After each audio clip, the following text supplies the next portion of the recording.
드디어 스가랴 마지막 장을 우리가 살피게 됩니다.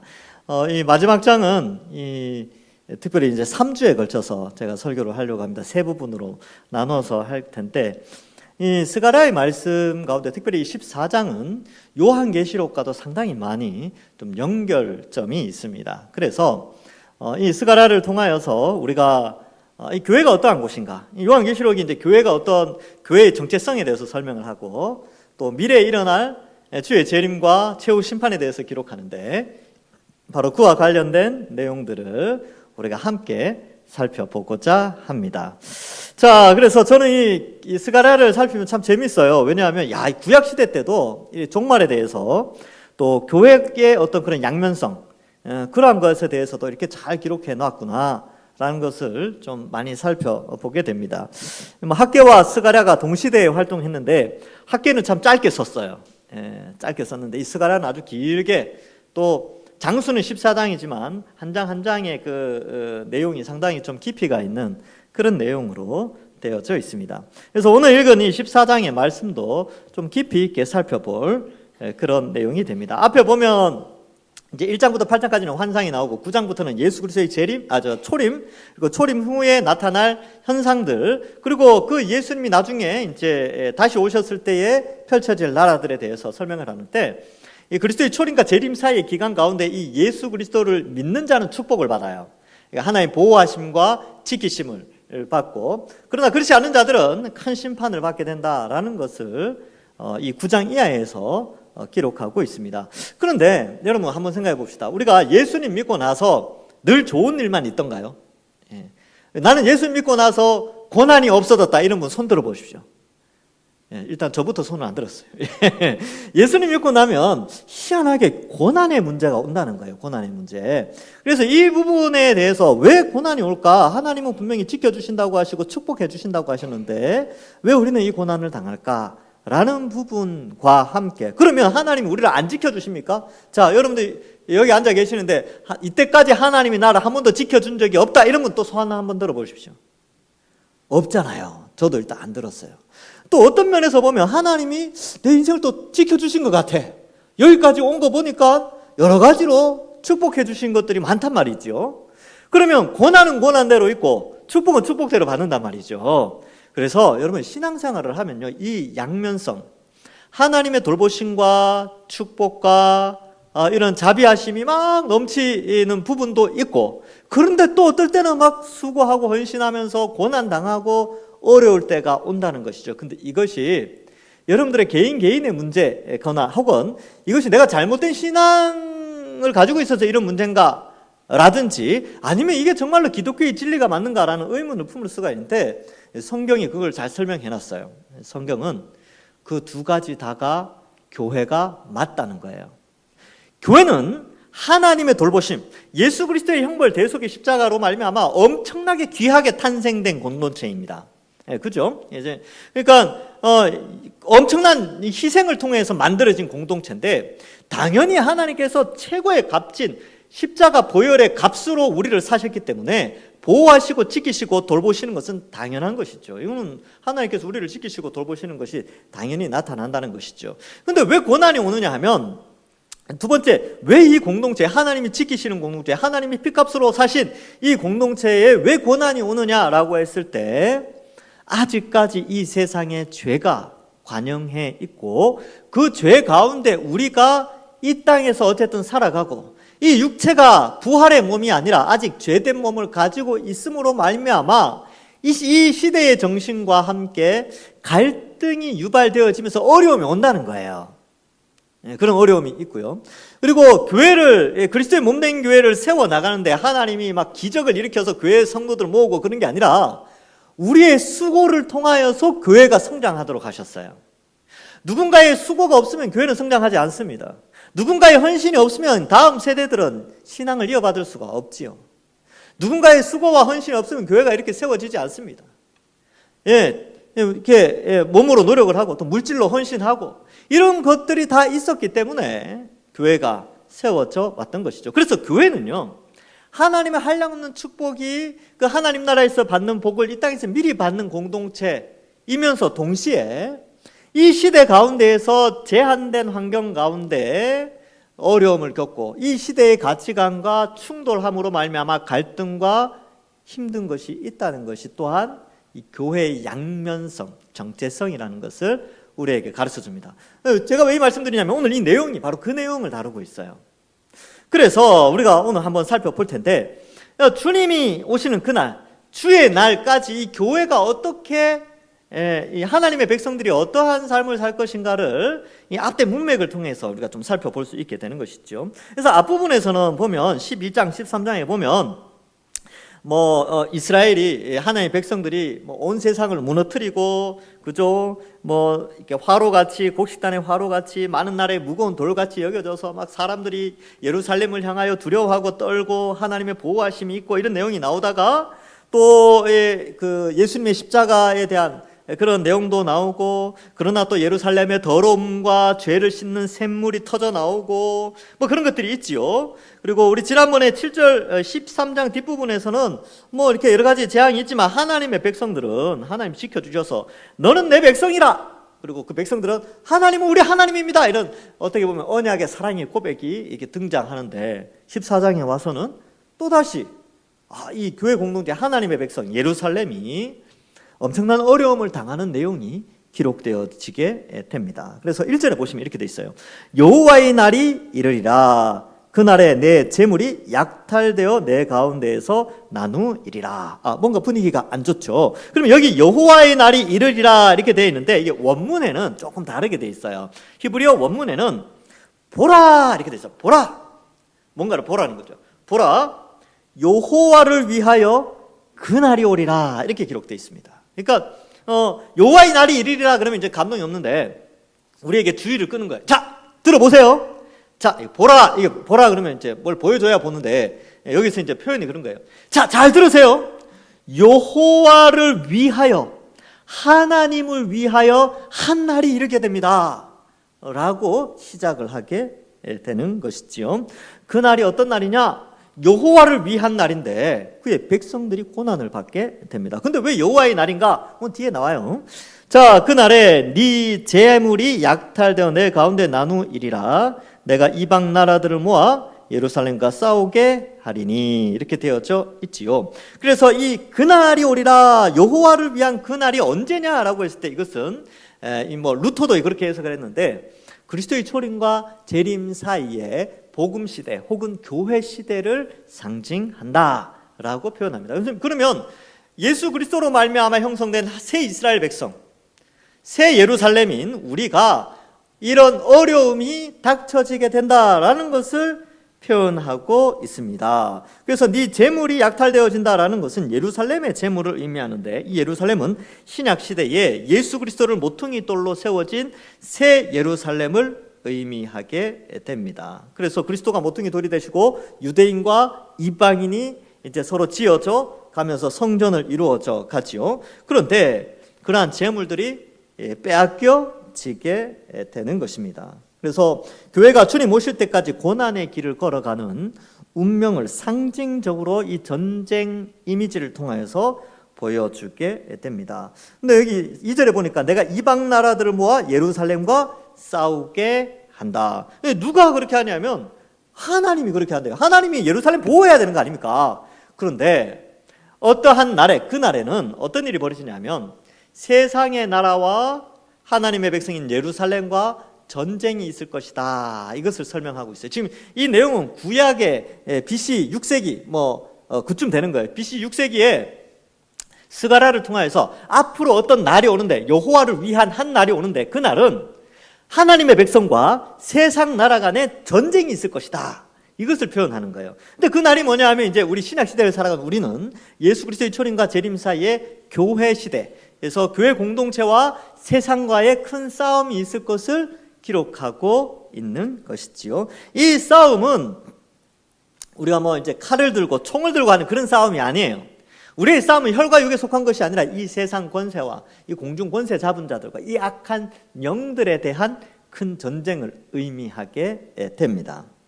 그래서 요 내용, 그러니까 성도와 세상과의 전쟁이 요한계시록에도 기록되어져 있습니다. 요한계시록 16장 16절에 보면 새 영이, 이 악한 영들이에요.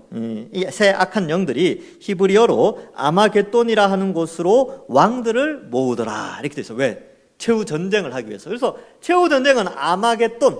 들어보셨죠? 아마겟돈. 영화도 나오고 만화도 나오고 막 그랬었어요.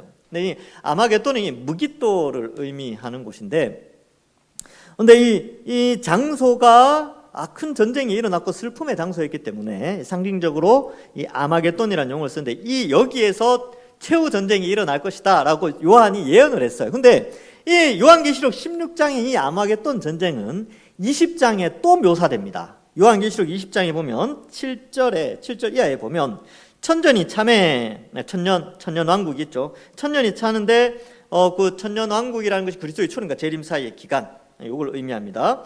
그때에 이 사탄이 옥에서 놓여, 무저갱에서 놓여 나와서 사방 백성 곧 곡과 마곡을 미혹하고 모아 싸움을 붙이리니 그 수가 바다의 모래 같으리라. 그래서 엄청난 전쟁이 일어날 것 같아요. 왜 모으냐면 하나님의 백성과 전투하려고 딱 모았는데 9절에 보니까 그들이 지면에 널리 퍼져 성도들의 진과 사랑하는 성을 두르지만, 어떤 일이 벌어지냐면 실제적으로 전쟁이 일어나는 게 아니고 전쟁의 모습보다는 오히려 이 악한 자들의 모임이 하늘에서 불이 내려와 그들을 태워버리는, 그런 아주 시시한 전쟁. 이게 볼 때는 엄청나게 큰 규모인데 결과는 아주 시시하게 끝나는 거예요. 왜? 하늘에서 하나님이 그냥 탁 쳐버리니까 끝나는 전쟁.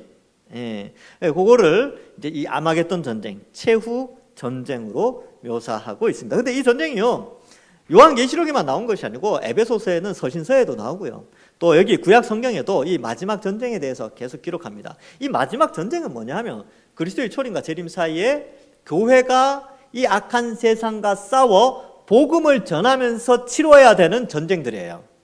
그러니까 이 전쟁 가운데 어떤 일이 벌어졌습니까? 우리가 역사를 보면 알 수 있죠.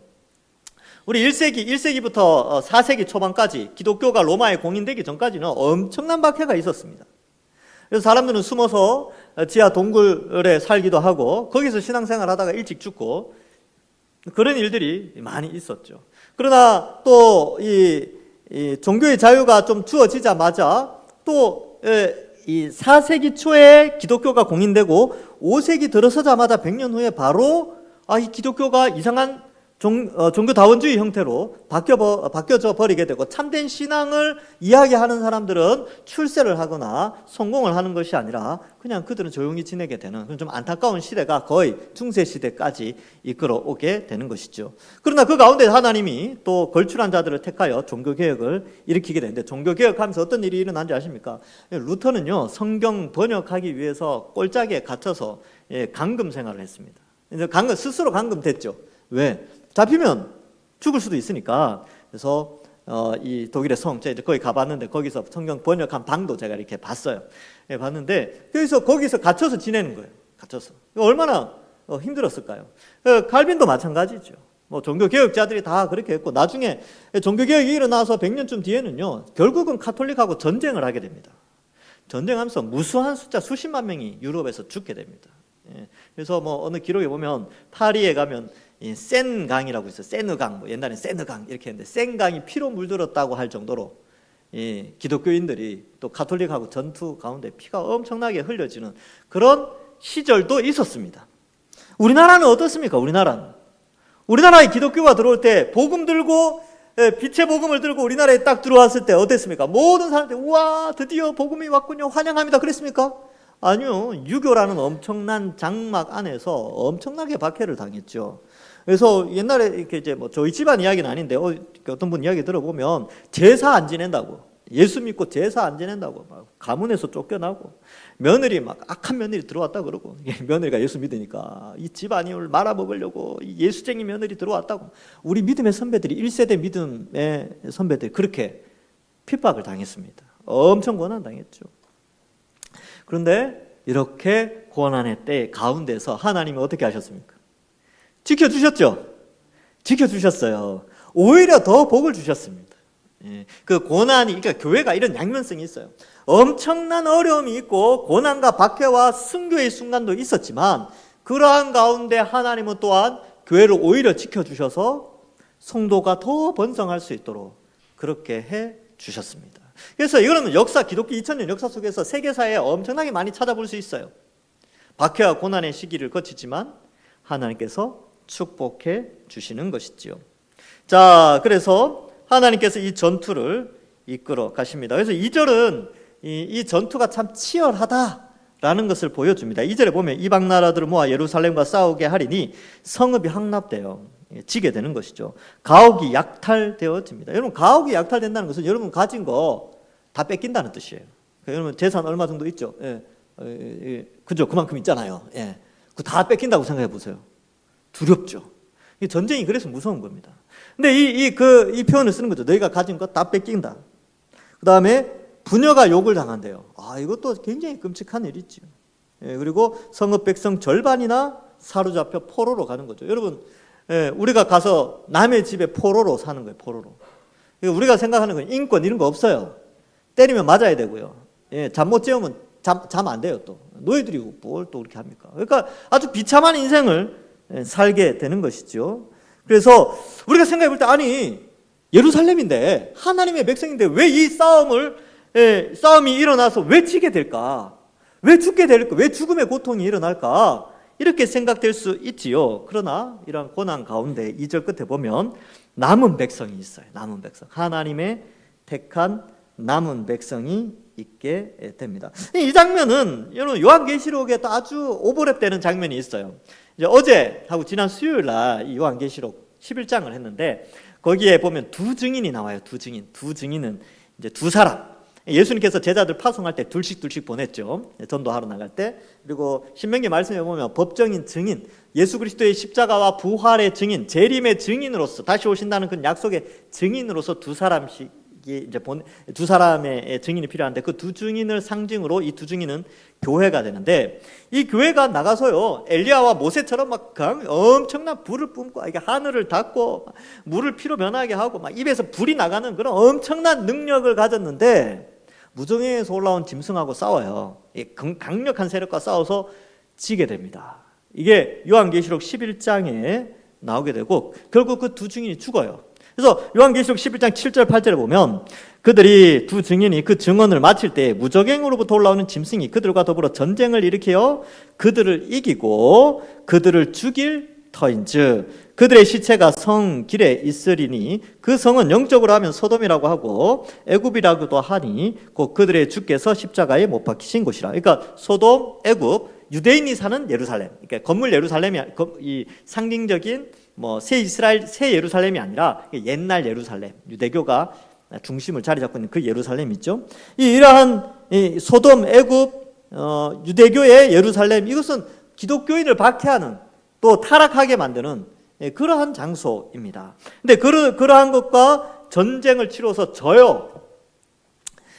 참 신기하죠. 하나님의 백성이 이겨야 될 텐데 지게 됩니다. 그리고 죽어요. 두 증인이 죽는다니까요. 근데 이제 죽어서 장사 지내는 것도 아니고 3일 반 동안 시체가 길거리 내버려져 있고 사람들이 지나가면서 조롱하는 그러한 장면을 묘사하고 있습니다. 상징적인 묘사를 하고 있죠. 그러니까 이게 뭘 의미하냐면 이 두 증인이 3년 반 동안 42달 동안 1260일 동안 위대한 말씀을 전파하고 막 엄청난 영향력을 발휘한단 말이죠. 그런데 고난은 어때요? 이제 그렇지만 죽게 됐죠. 근데 이 내용이 이제 그 11장에서 보면 내용이 두 가지예요. 위대한 교회의 사명은 굉장히 길다. 주님 오실 때까지 1260일을 3년 반을 그리고 42달을 위대한 교회의 사명을 감당하는 그런 것이 바로 우리 교회예요. 근데 그러한 그 사명을 감당하는 가운데 고난이 있다는 거예요. 어떤 고난이요? 3일 반의 죽음과 같은 고난이 있는 것이죠. 근데 여기서 이제 대조를 이루는 것이 그거죠. 영광스러움은 3년 반이에요. 근데 고난은 3일 반. 짧다는 거죠. 그래서 영광스러운 사명을 감당하는 것은 길지만 고난은 짧다라는 것을 보여주게 됩니다. 여러분 여기에 지금 여기 이제 우리가 읽은 본문에서는 1절부터 5절에서는 야 교회가 이 고난을 당하는데 어떡하나 막 이렇게 생각할 수 있는데 뒤에 나오는 영광과 비교하면 이 고난은 아주 짧습니다. 그래서 여러분 우리가 신앙생활도 마찬가지, 교회도 마찬가지고 또 교회사에서도 마찬가지인데 이 신앙이라는 것이 고난의 때가 있어요. 근데 성경이 우리에게 주는 교훈이 뭐냐면 고난은 짧다는 거예요. 고난은 짧고 하나님은 우리와 함께 영광을 주시고 우리가 영광스럽게 사역을 감당하는 것은 영원하고 길며 또 고난에 비해서 상당히 긴 영광을 우리에게 약속해 주고 있다라는 것을 말씀해 주고 있습니다. 예, 여러분 신앙생활 하면 고난이 있죠. 힘듦이 있습니다. 근데요, 그게 짧다니까요. 이게 막 오래오래 막 5년, 10년 가는 고난이 아니에요. 며칠 가는 고난, 뭐 그 정도예요. 근데 영광은 어떻습니까? 우리의 사명은 어떻습니까? 우리 한번 생각해 보세요. 신앙생활 10년, 20년, 30년 했다. 그 가운데 고난의 시간과 신앙생활을 하는 즐거움의 시간을 비교했을 때 무엇이 더 깁니까? 기쁨이 훨씬 길죠. 고난은 사실 짧아요. 예. 그러한 의미를 가지고 있습니다. 그러면 하나님이 이렇게 하나님의 백성들 겨우 남겨놓고 예루살렘 함락당하고 가진 거 다 뺏기는데 이거 하나님 지켜주신 거 맞습니까? 라고 하는데요. 그래서 교회의 양면성이라고 하는 겁니다. 스가랴 12장 3절 4절에는요 이런 표현이 나왔죠. 이게 아주 은혜로운 말씀이죠. 이때 제 기억으로는 아멘 소리가 컸던 기억이 좀 있는데 예. 이 내용이 나와요. 12장에는 이 내용이 나온다니까요. 그날에는 내가 예루살렘을 모든 민족에게 무거운 돌이 되게 하리니 그것을 드는 모든 자는 크게 상할 것이라. 천하 만국이 그것을 치려고 모이리라. 여호와가 말하노라. 그날에 내가 모든 말을 쳐서 다른 나라들의 말을 쳐서 그 탄자를 쳐서 미치게 하되 유다 족속은 내가 돌보고 모든 민족의 말을 쳐서 눈이 멀게 하리니. 그러니까 유다는 돌보고 싸움하러 온 모든 민족은 다 눈멀게 하겠다라고 이게 12장에 나오는 거예요. 그러니까 12장에서는 내가 보호하겠다라고 나오는데 14장에는 어떻게 나와요? 이게 져요. 하나님의 백성들이 진다니까요. 그러니까 이게 교회의 양면성이 있다는 거예요. 그러나 하나님의 보호하심은 깁니다. 그러나 그 중간중간 오는 고난은 굉장히 짧다라는 것을 우리에게 가르쳐 주고 있습니다. 그래서 교회의 양면성이고 우리 신앙의 어떤 양면성이기도 합니다. 그래서 여러분 이러한 관점에 있다면 우리 하나님 의지해야 되겠죠. 하나님 이 고난의 때를 속히 지나가도록 도와주십시오. 이렇게 기도할 수 있어야 돼요. 그래서 환난은 짧다라는 것도 예수님이 또 말씀해 주셨습니다. 예수님께서 우리의 영광은 길지만 고난은 짧다라는 것을 마태복음 24장 22절에 보면 그 날들을 감하지 아니하면 모든 육체가 구원을 얻지 못할 것이나 그러나 택하신 자들을 위하여 그 날들을 감하시리라. 이게 무슨 말이냐면 그리스도의 초림과 재림 사이에 교회가 어려움을 당하는데 그 어려움을 당하는 그 고난의 기간을 짧게 해주겠다라는 것이 하나님의 약속이지요. 마태복음 24장은 이게 종말론에 대한 거거든요. 그리스도의 초림과 재림 사이에 일어날 교회의 환난을 이야기하는데 그 환난을 짧게 해주겠다라는 것입니다. 저는 그렇게 생각해요. 사실 우리나라가 이렇게 복음화되어지고 하는 것이 초창기 복음이 들어왔을 때 상당히 어려움이 있었거든요. 고난이 많았는데 그 기간을 굉장히 좀 줄여주신 나라가 우리나라예요. 다른 나라도 다 줄여줬어요. 원래는 막 되게 오래, 어쩌면 더 오래 가야 되는데 하나님이 그 환난의 날을 줄여주셔서 이 대한민국이 이렇게 또 복음을 많이 받아들이고 자유롭게 이렇게 신앙생활을 할 수 있지 않을까. 또 한편으로는 주관적으로 그렇게 한번 생각을 해 보게 됩니다. 자, 이 3절에 이제 3절 이하에 보면 자 이제 이 큰 나라들과 예루살렘 성민들이 이제 전쟁을 하게 되는데 막 다 뺏겨요. 왜냐하면 숫자가 적으니까. 상대적으로 숫자가 적죠. 여러분 우리가 세상에 나가서 세상의 악한 자들과 아니면 이 세상과 싸울 때에 우리 힘만으로는 사실 불가능하죠. 왜냐하면 우리는 소수니까. 예수 믿는 사람 많지 않습니다. 그리고 예수 믿는 사람이 많이 있는데 세상에 나가서 나 예수님 믿습니다, 영적인 전투하겠습니다, 이런 사람이 또 많지 않아요. 그 가운데. 그러니까 어려움을 당하겠죠. 근데 그런 어려움을 당할 때 하나님 우리를 내버려 두시지 않고 3절과 같이 등장하십니다.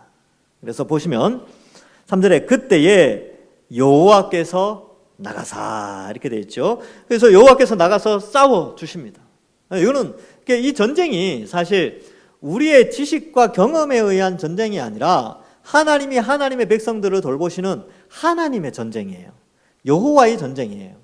그래서 요수아서나 이런 데 보면 이 인간이 뭔가를 이렇게 하는 게 없어요. 하나님의 전쟁이에요. 그 여리고성 점령할 때 사람들이 야 우리가 이걸 이렇게 해서 이렇게 하자 한 게 없어요. 그냥 하나님 다 지시한 거예요. 야 이렇게 돌아라. 하루 한 바퀴씩 돌고 마지막 날 7바퀴 돌면 그리고 외쳐라. 외쳤더니 어떻게 됐습니까? 여리고성이 무너졌죠. 그거 사람들이 무너뜨린 거 아닙니다. 하나님이 무너지게 하고 그냥 이스라엘 백성들은 무너진 성 안으로 들어가서 막 튀기만 하면 됐어요. 이미 사람들은 전투력이 다 상실됐거든요. 두려움에 떨고 있었거든요. 그러니까 그런 식으로 하나님은 전쟁에서 승리케 한 것처럼 이 여리고성의 무너짐은요, 어쩌면 이게 하나의 상징인데 이 시대가 거대한 여리고성과 같아요. 그리고 우리는 그 앞에서 전투를 막닥뜨려야 되는데 그 싸움의 전쟁의 승리는 하나님이 하시는 겁니다. 그래서 이 시대가 아무리 큰 세력을 가지고 기독교인들이나 우리의 신앙관 이런 것들을 무너뜨리게 하고 우리를 두렵게 하려고 하지만 하나님 백성들은 지켜주십니다. 그래서 두려워할 필요 없어요. 그래서 이러한 가운데 우리가 살아가는 것이죠. 그때 여호와께서 나가서 그 이방 나라들을 치시되 이왕의 전쟁의 날에 싸운 것 같이 하시리라. 그러니까 이 구약과 신약 성경에 나오는 여러 가지 전쟁 가운데 하나님이 어떻게 그의 백성들을 지키시며 전쟁을 해 오셨는가를 보라는 거예요. 하나님은 하나님의 신실한 백성들을 반드시 지켜 주십니다. 그래서 우리가 이 세상을 살아갈 때에 이 세상의 죄악과 싸울 때 두려워할 필요가 없습니다. 하나님이 나가서 싸워 주시거든요. 그래서 우리는 미리 겁먹어서 그렇지. 내가 이렇게 살면은 안 될 텐데. 내가 주일날 이렇게 아무것도 안 하고 있으면 내가 뭐 이렇게 참 두렵다. 그러니까 학생들 같은 경우는 내가 주일날 공부해야지.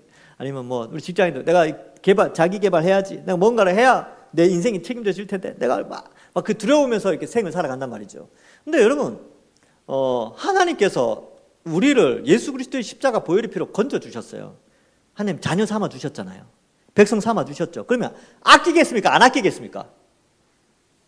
아끼잖아요. 제가 오늘 일부 예배 때도 이거 이야기했는데 여러분 집에 1억짜리 금덩어리 있다고 생각해 보십시오.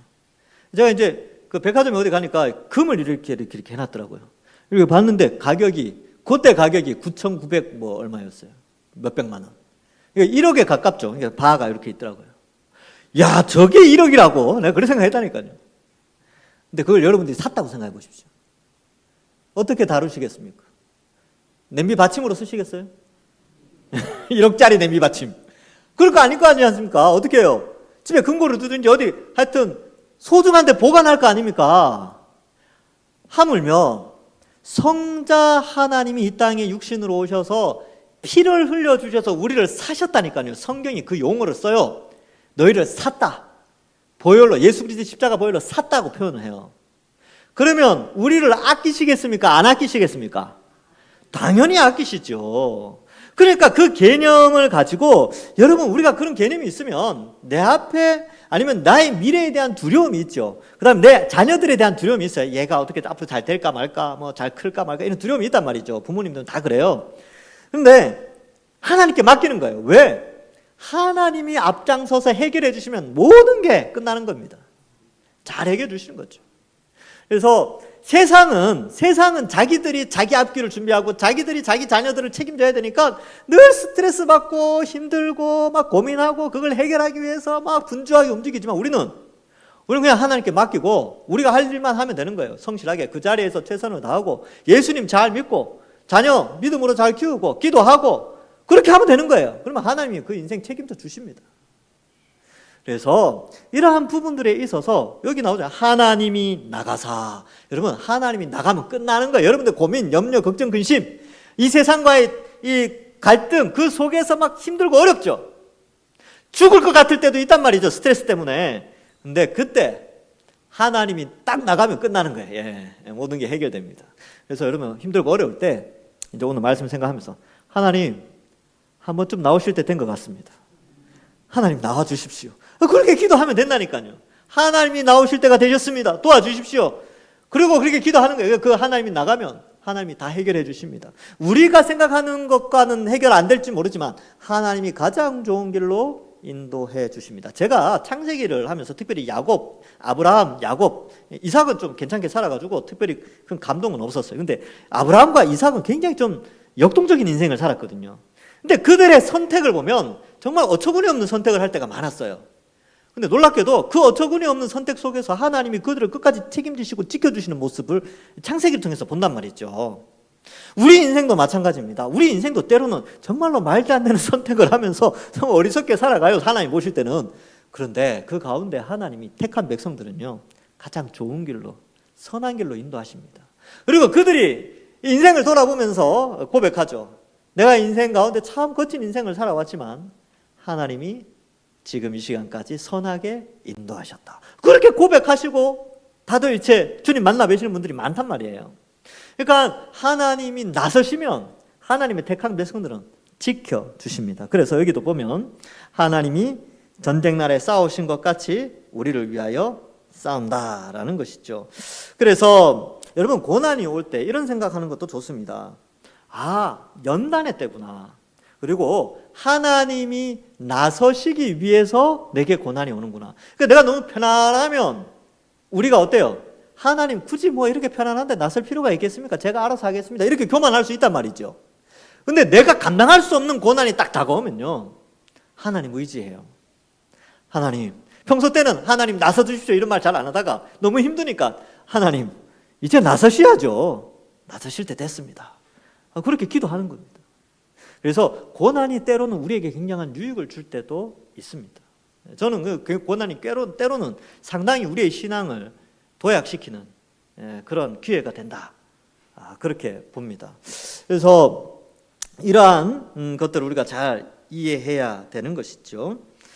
이 세상은요, 사람의 힘에 의해서 움직여집니다. 권력, 배경, 학벌, 외모, 스펙 이런 것들이 막 의해서 막 움직여지죠. 그러나 하나님은 우리에게 끊임없이 그러한 것이 사람의 힘으로 움직여지는 것처럼 보이지만 결국 온 세상은 하나님의 주권에 의해서 움직여지고 하나님 없이 살아가는 자들은 다 심판을 받게 된다라는 것을 말해주고 있습니다. 그렇기 때문에 여러분 이 싸움에 우리가 있어야 하나님이 나서신다니까요. 이게 약간 중요한 원리인데 이 싸움을 피하면 하나님이 안 나셨어요. 안 나서십니다. 내가 불길을 갈 때 불을 피하게 해주시고 물 가운데 갈 때 물을 갈라주시지, 불 보고 아예 피해버리고 물 보고 아예 도망가 버리면 하나님이 나설 이유가 없죠.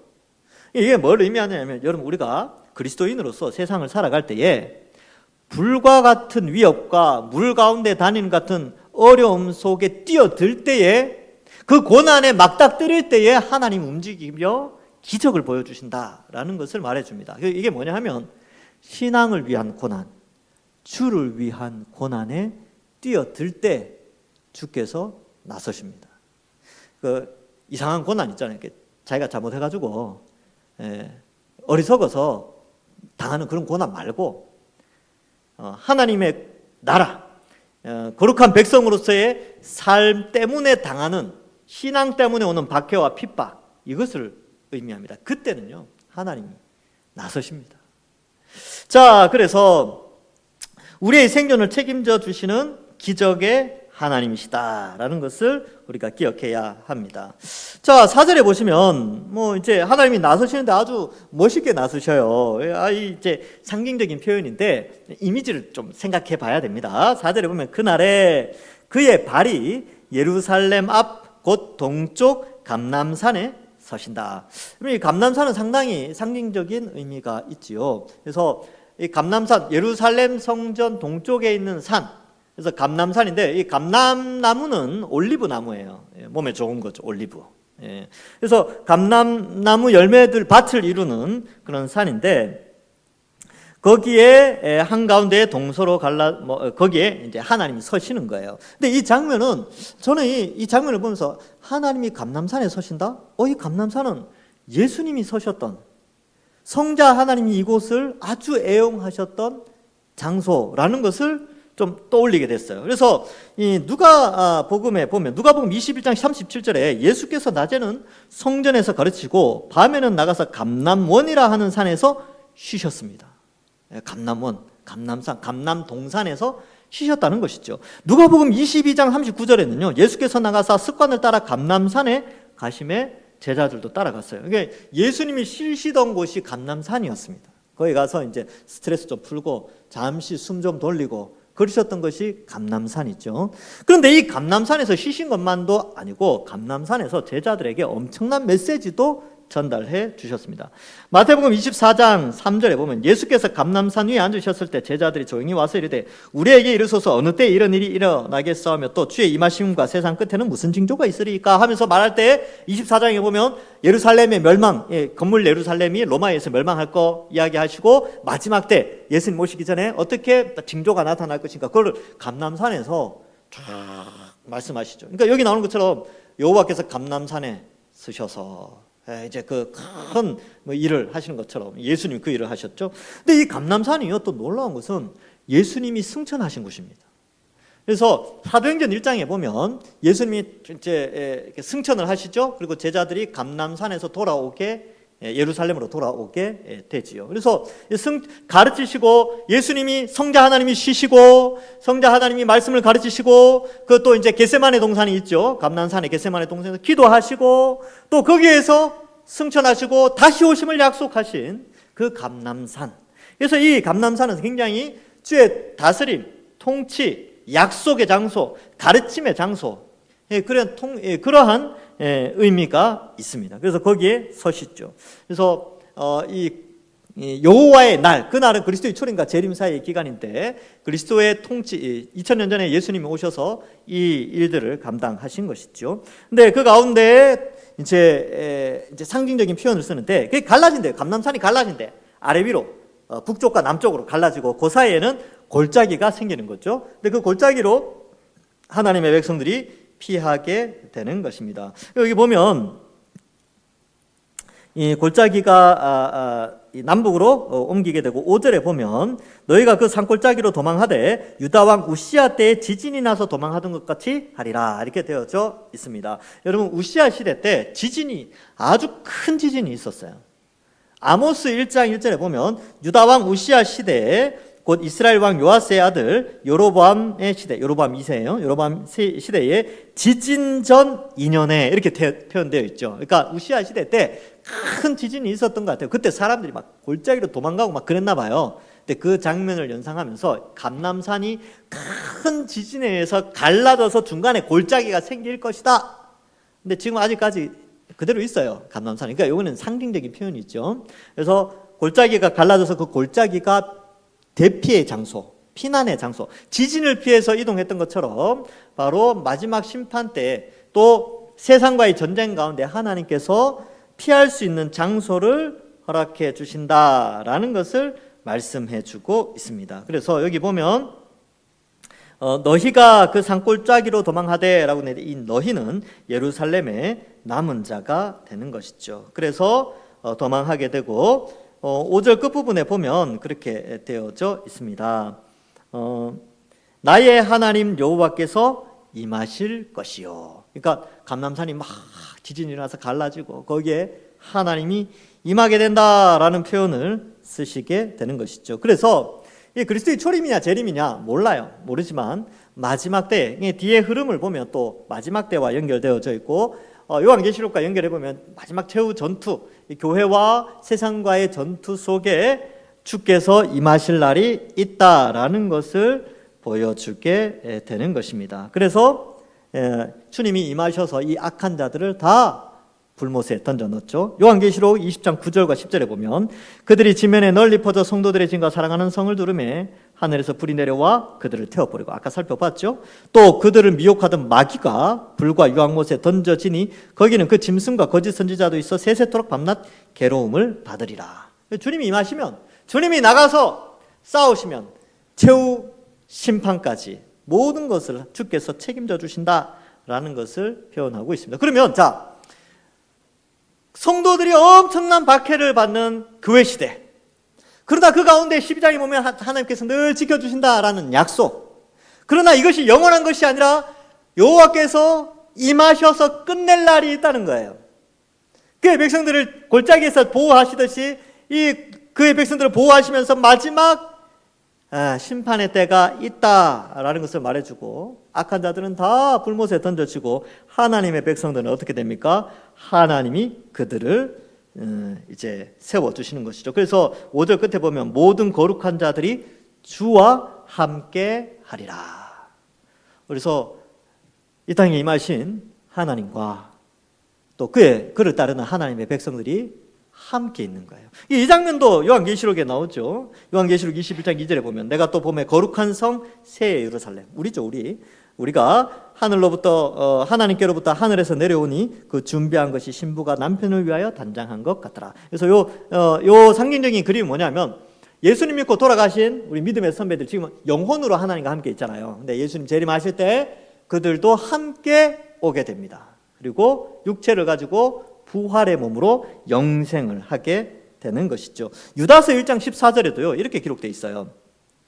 아담의 7대 손 에녹이 이 사람들에 대하여도 예언하여 이르되 보라 주께서 그 수만의 거룩한 자와 함께 임하셨나니. 그러니까 주님이 오실 때 예수님 혼자 재림하시는 거 아니에요.